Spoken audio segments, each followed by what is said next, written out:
renarspodcast. And then since you started talking about capoeira, and which I want to mention straight away, so how about we talk about capoeira then, and then we can continue about all the performance and stuff. So you started obviously in Brazil of age of quite young, because I remember we already had interviewed before, and I remember the story, because you started, was it BJJ first, and then it was capoeira? I done judo first. My first martial art was judo. Oh, it was judo. And then I didn't do karate. I did kickboxing for a bit. And then you saw that movie. Only the Strong, the Mark Dacascos. Because I said it's just influenced and inspired so many people around the world to do capoeira. It's insane. And it's funny that now we do this and we realize how much better it could be. But the story and the whole that was, and I think it meant to happen because I saw the film.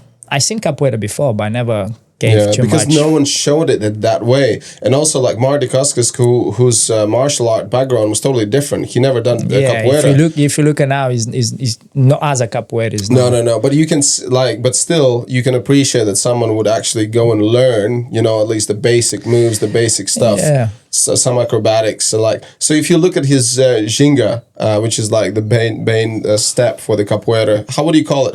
What would you say? Yeah. So ginga, but how would you call it? Is the basic step or the?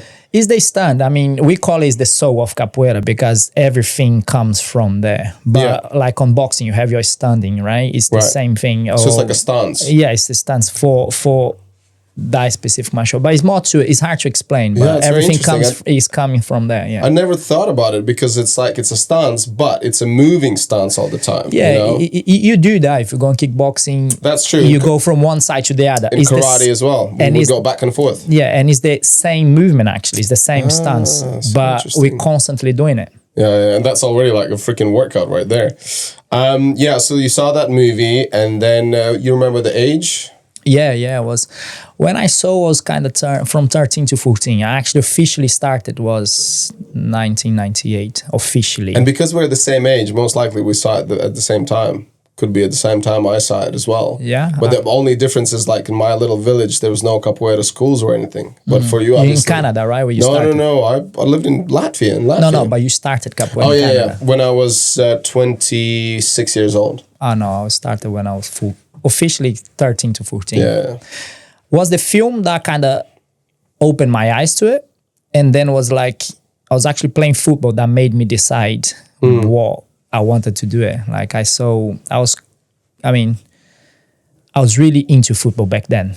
Everyone around there was, not every Brazilian can play, but the ones that can, is normal for us to play all the time and all that. And I hear about this kid that everyone was afraid of, that he was so good. And I was like, I got this, don't worry. And then everyone was afraid to play against them. We used to play against we do some matches against people, and the prize was something really silly, like a bottle of a fizzy drink or something like that. For us, it was a lot, you fight for your life for that. Yeah, back in the days, I can relate to that as well. Yeah, and it wasn't like you can just go and buy stuff. Like so competitive. And I remember, like it was yesterday, they had the match and no way we're gonna win. His name is Jairo, but everyone call him Minhoca, which is his nickname in capoeira. Yeah, but I didn't know. But I had just seen that film like a week ago. And then we went to play this match. I was like, guys, let's do it. Don't worry about him. I'll take care of him, blah, blah, blah. And it turns out he was actually really good. So we both like going toe to toe to each other. I can't remember who won. But what changed my life was he did a go and he did like a kick the moon. As if it was nothing. And when I watched the film, for me it was like, yeah, it's a film, it's all fake, it's all stage. It can't be that natural and all that. I never see someone doing a backflip in front of me before. And he did as if it was nothing. Of course, I pretend it was nothing as well. But in my head was like, he's not only good on football, he's actually do cool shit. I love that. It's like your poker face, but inside your head, you're just fuck, he's so good. Damn it. He's my hero. But he was 10 years old, and that was he was tiny. He was like probably 5'0". Yeah, and 5 foot and a hat. Yeah, but anyway, so at the end of the thing, I went there, I was like, I need to talk to this guy. I think he would be very cocky about it. And I was like, oh man, that's great, man. Like, I heard of you, blah, blah, blah. I was like, what's that thing that you did? And it's like, what? Boom, did it again. As if it was nothing. And that was starting to piss me off. You motherfucker. And I was like, why? And then, oh, this is capoeira and blah, blah, blah. He's quite humble about it. And it's quite quiet. And that's what, like, something that I saw in the film that was quite impressive and I thought was fake. And I knew that wasn't. And then he, oh no, it's capoeira, I do capoeira, and he lives close by as well. I was, oh man, I would love to. I saw the film, I would like to see it. And then that's how it started for me. After that, he became my inspiration. He never knew that, but he was the one that was pushing me. He can do it, I can do it. He can do it, I can do it. But and you guys were the same age? No, he's 10 years old. And he was 10 and you were 13? 13 to 14. Oh, okay. And those days, that's considered to be a huge difference, obviously. Oh yeah, he's tiny. He's not only tiny, he looks young. But for me, like, I done other martial arts before and I never saw anyone fighting like that kid. And he's so trouble as well. Like, I mean, do you still in contact with him? Yeah. Some of the videos that I train is on his house, so that's why. So we can get his photo and stuff. Awesome. Yeah. We're gonna put some to show your inspiration. And it's annoying because he doesn't do capoeira for 10 years, but every time I go there, we play, and he's still amazing. Wow. Why did he stop? Injuries, and he was meant to come here, so we are the 3 close friends that I mentioned at the beginning. It was me, this guy that made me come, to well, that sounded really bad. Oh, he was the reason that that's one of the things. You cannot script this. Okay. Let's see. He's one of the reasons that made the decision for me to come to UK. That's even better. No, it's the same. Made the decision to come. I love it. Yeah, that was the reason. And he was younger than us. So Bruno was like 4 or 5 years older than me. I was kind of like 18 back then when I turned into 18. And he was like 3 years old. Yeah, 3 years younger than me. But obviously, the plan was the 2 of us go to UK and then bring him over. Yeah. Because everything that we're doing training, he was also into capoeira, Bruno as well. So I met him from capoeira. So yeah, he still plays capoeira. He's massive now and this is the thing, he's one of the people that wherever he does, he's amazing. He starts to play instrument and he creates a band. The band was very successful there. He quit. I mean, he done some. Now he's into into CrossFit. And he was not only 10 times Brazilian champion in CrossFit. So he's massive there. So, wow. So that is with capoeira. It's crazy now. It's your lifestyle for how many years now, and you've been coaching it also how many years now. When someone doesn't really know much about capoeira, what would you say, like, what capoeira means to you? What does that? It's hard to explain as it is, let alone explain what is it for me. But in anything in life, for people to believe you and to understand how important it is, you show through results, right? I get where I am today because of capoeira. I mean, I train the way I train. Was all through capoeira. I go into parkour because of capoeira. But even when we're doing parkour, the only thing that could stand out compared to all the other guys, even though that they all amazing, was the fact that I was doing capoeira because it was unique, it was different, and mixing all those. And again, I done many martial arts. I still do many other things, but you can tell the capoeira is there somehow. And yeah, man, for me, it's my life. For me, it's not just a sport. It's a way of living for me in terms of what taught me, like the whole thing about not giving up, and we all been through a lot of stuff through our lives. And every time I needed like comfort, capoeira is where I would seek. I would go there and find and relax. One of the great things about capoeira as well, it's probably one of the only martial arts when you don't need anyone else and you can go fully practice and all you need is a floor, grass, whatever. Like you don't need nothing, you know. Equipment-wise, no, yeah. Yeah, you don't need equipment. And how much do you, I would say, believe or agree with the history of capoeira? Do you stay also with the idea that they start doing capoeira because they wanted to practice the martial art, but they wanted to hide it from the whatever their slave owners, whatever, back in the days in Brazil? Did you looked into the history? Is it true? That's how they started it? I mean, parts of it I believe, and it's also quite it's all about freedom. Capoeira, for me, was freedom of my job, freedom of doing the things that I want. In a way, it is true. But it's hard to have a evidence of it because it's back in the day. It's not like today you got a phone that you can just film it. But the history says that like there's always that debate where it comes from. Like the slaves came from Africa into Brazil. That's history. We all know that. And there is the debate whether they already was doing capoeira there or they created here as a form of learn how to fight and all that. Kind of so rebellion stuff. The story is that, Is there any history evidence that there are some, in Africa, some countries where they do capoeira for a long time? It's not the drums and the format is that, of course, it evolved in Brazil. It developed in Brazil. It was one of the instruments that they used to fight against the slavery and all that. I love to call the name of the instruments berimbau. Yeah, it was one of them. Yeah, that's amazing. But the whole percussion, the drums and all that, came from something else. I don't believe it was developed in Brazil. Maybe they have their culture, and then of course they turn into that. It's interesting. It's like Brazil is that country which just creates amazing martial arts. They did the same thing with jiu-jitsu. So jiu-jitsu came from Japan originally, then came to Brazil, and then it became Brazilian jiu-jitsu, which went to totally different level, mainly thanks to Gracie family, right? And so then capoeira comes from Africa. But how many years would you think? How old is capoeira? How long ago did it came to Brazil? I don't know say exactly numbers, but it's over 100 years. Over 100, sure. That's it? Yeah. I would think it's longer. Yeah, maybe, but that's the thing, you don't it's hard to say, okay, what's that? But there is trace of people doing similar stuff before. Maybe it wasn't called capoeira, maybe it was, you know what I mean? But the whole process was that. And there is a lot of things that's, because somebody else told you. And that's the thing. A lot of people, because it came from that background, wasn't educated people. Sometimes most of those slaveries, they're not allowed to go to the school, to write, to do things. And then it's kind of, a part of the history got lost in because of that. So it could be even older. But there is trace of the masters that developed.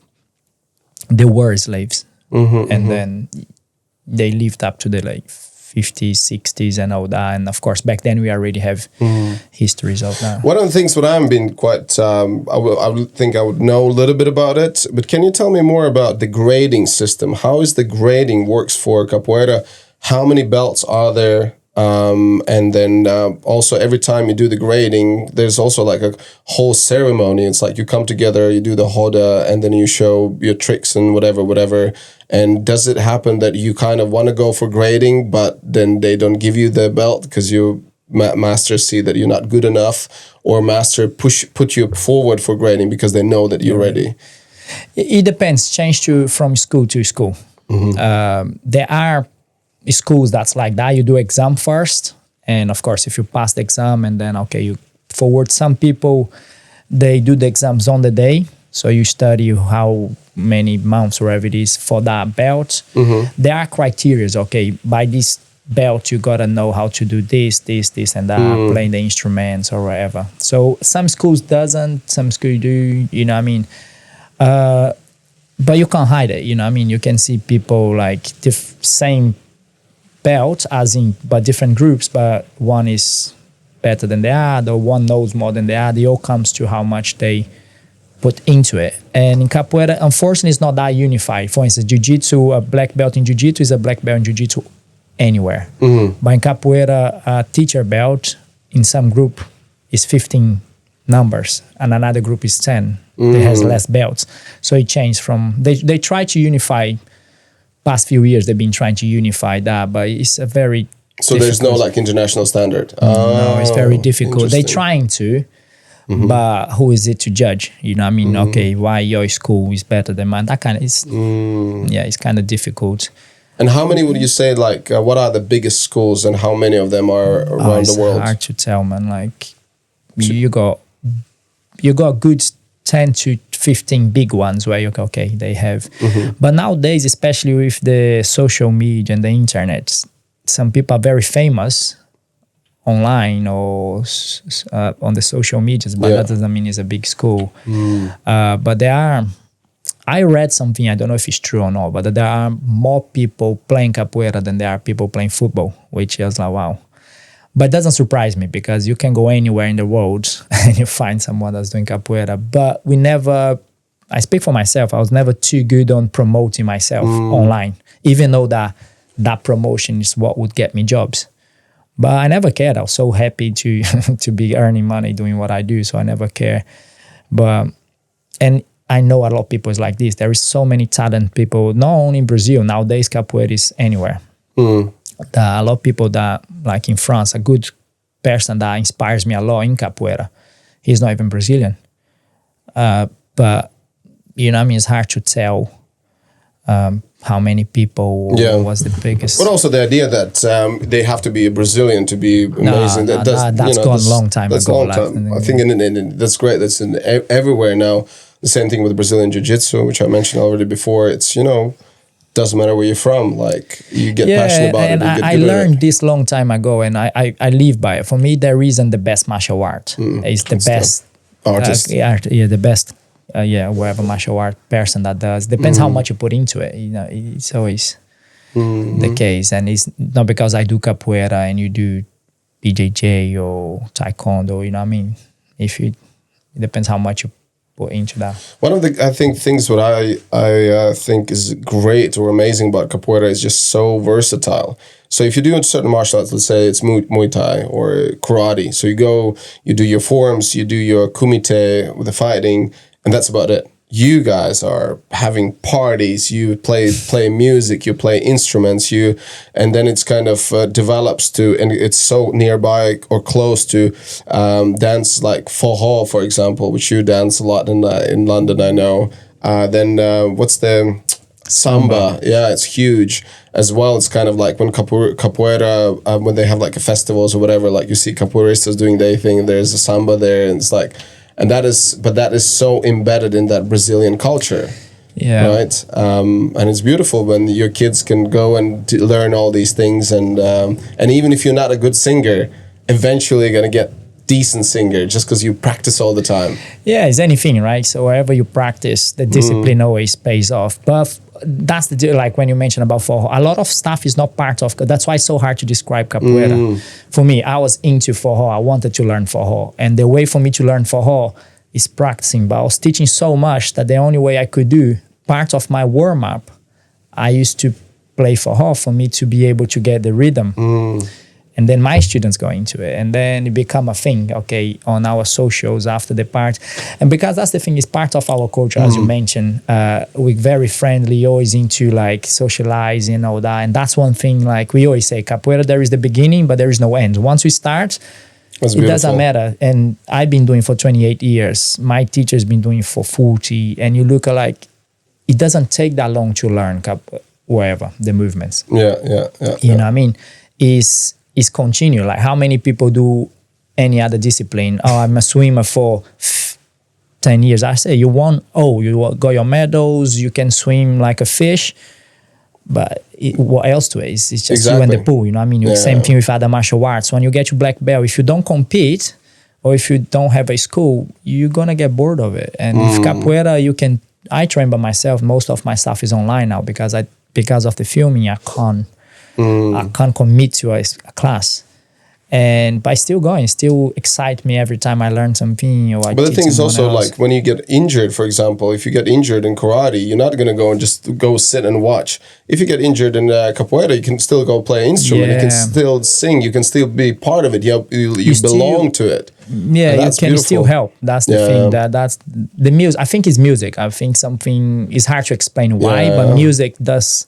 You can be as tired as you are, but you get to a concert and you hear a song that you like, your foot started to move, something goes, you go. And the same thing with capoeira. And I think it's the only martial arts that has music to it. That's awesome. And I think is one of the reasons why it's so addictive. And that's why I don't explain. I try to show, and I was like, try it, because I can't. I've been doing for 28 years and I don't know how to explain what it is. So out of these 28 years, how many years you've been coaching now? Maybe 22, 23. Oh, wow. Yeah, because I had to move quick because when I moved to UK, I tried to teach straight away, but the language didn't inspire me. I was shy. I never thought I would ever be in front of a camera. Never would speak to someone in public. Never. Wow. So I was doing for myself. You and shy? Change. I am still. Believe it or not. This cocky guy who always has something to say. Shy? Blah, blah, blah. Renarspodcast.